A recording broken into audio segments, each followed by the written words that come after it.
نحمده ونصلي على رسوله الكريم أما بعد فقد قال الله تبارك وتعالى في القرآن المجيد والفرقان الحميد فأعوذ بالله السميع العليم من الشيطان الرجيم بسم الله الرحمن الرحيم وما من دابة في الأرض إلا على الله رزقها وَيَعْلَمُ مُسْتَقَرَّهَا وَمُسْتَوْدَعَهَا كُلٌّ فِي كِتَابٍ مُبِينٍ صدق اللہ العظیم۔ 12واں پارہ سورہ ہود کی آخری 118 آیات اور سورہ یوسف کی 52 آیات پر مشتمل ہے۔ فرمایا کہ زمین پر چلنے پھرنے والی ہر قسم کی مخلوق کو روزی پہنچانا اللہ تبارک و تعالیٰ ہی کے ذمے ہے، اور وہ ان کے تمام ٹھکانوں سے واقف ہے، اور ہر چیز کو اس نے کتاب مبین میں لکھا ہوا ہے۔ وہی ہے جس نے 6 دن کے اندر آسمان و زمین کو پیدا کیا تاکہ تمہارا امتحان لے کہ کون اچھے اعمال کر کے آتا ہے، اور دوبارہ جی اٹھنے کو کافر جادو کہیں گے۔ فرمایا کہ اگر ہم عذاب کو روکے رکھیں تو کہتے ہیں وہ عذاب کہاں ہے، آتا کیوں نہیں۔ رکوع نمبر 2 کے اندر انسان کی فطری کمزوریوں کا ذکر ہے کہ نعمت کے چھن جانے کے بعد نا امید ہو کر ہماری مہربانیاں بلا دیتا ہے، اور جب تنگی کے بعد فراخی آتی ہے تو اترانے لگتا ہے۔ فرمایا کہ صبر کرنے والوں کے لیے بخشش اور بڑا اجر ہے، اور فرمایا کہ مشرکین اعتراض کرتے ہیں کہ آپ صلی اللہ علیہ وسلم کے ساتھ کوئی خزانہ یا فرشتہ کیوں نہ نازل ہوا۔ فرمایا کہ آپ صلی اللہ علیہ وسلم صرف ڈرانے والے ہیں، اور آپ سے یہ جو فرمائشی معجزے طلب کرتے ہیں،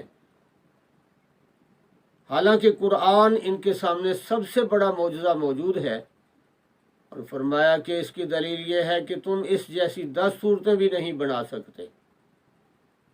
یہود و نصارہ مشرکین یا منافقین کے نیک اعمال کا بدلہ دنیا ہی میں چکا دیا جائے گا، آخرت میں ان کے لیے کوئی اجر نہیں۔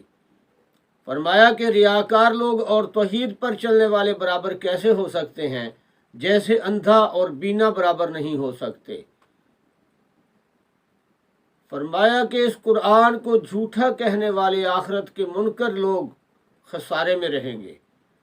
ہاں البتہ جو لوگ ایمان لائے نیک اعمال کیے ان کے لیے جنت ہے۔ رکوع نمبر 3 کے اندر حضرت نوح علیہ السلام کا قصہ بیان کیا گیا کہ جب انہوں نے قوم کو دعوت دی تو قوم کے سرداروں نے کہا کہ تو ہماری طرح کا ہی انسان ہے، اور تیرے ماننے والے کم مرتبہ لوگ ہیں، یعنی غریب لوگ ہیں، تم کو ہم پر کوئی فضیلت نہیں، اور تم جھوٹے آدمی ہو۔ حضرت نوح علیہ السلام نے جواب دیا کہ میں اپنے رب کے بتائے ہوئے راستے پر ہوں، مجھ پر وحی آتی ہے، لیکن تم اندھے ہو، تمہیں کیسے دکھائی دے، اور میں اس تبلیغ کے کام کا تم سے کوئی معاوضہ تو طلب نہیں کرتا۔ اور میں کہ میں بلا شبہ بشر ہوں، فرشتہ نہیں ہوں، نہ اللہ کے خزانے میرے پاس ہیں اور نہ غیب کی باتیں، لیکن اللہ نے مجھے نبوت سے سرفراز کیا۔ فرمایا یہ اللہ کی دین ہے۔ لوگوں نے کہا کہ آپ وہ عذاب لے آئیے جس سے آپ ڈراتے رہتے ہیں۔ رکوع نمبر 4 کے اندر فرمایا کہ اللہ تبارک و تعالی نے نوح علیہ السلام کو کشتی بنانے کا حکم دیا تو کافر مذاق اڑانے لگے۔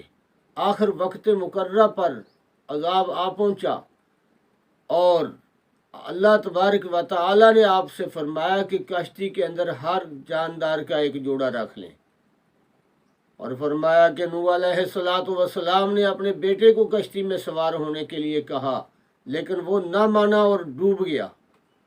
تو نوح علیہ السلام نے اللہ تعالیٰ سے عرض کیا کہ یا اللہ میرا بیٹا ڈوب گیا ہے، جبکہ آپ کا وعدہ تھا کہ آپ کے اہل خانہ کو بچائیں گے۔